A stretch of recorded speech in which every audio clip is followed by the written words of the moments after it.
Welcome to Burlap Teachers. Enjoy the video.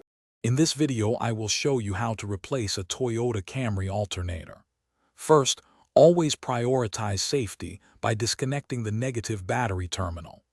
Next, gather your essential tools, including a 10mm and 12mm wrench, a ratchet, and a socket set. Make sure the engine is completely cool to the touch before you begin any work, preventing burns and ensuring a safer process.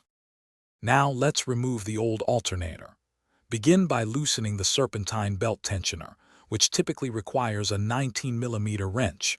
Then carefully remove the belt from the alternator pulley. Next, disconnect the electrical connectors and the main power wire, usually a 10mm nut.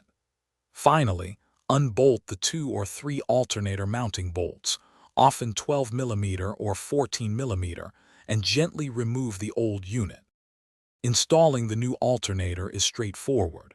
Carefully position the new alternator into its bracket and hand tighten the mounting bolts first, then fully secure them.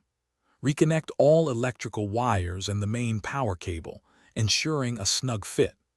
Lastly, route the serpentine belt correctly around all the pulleys, then use the tensioner to tighten the belt to the proper tension, typically allowing about 1/4 inch of play.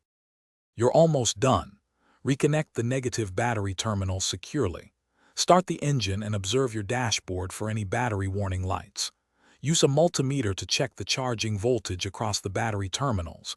It should read between 13.5 volts and 14.5 volts.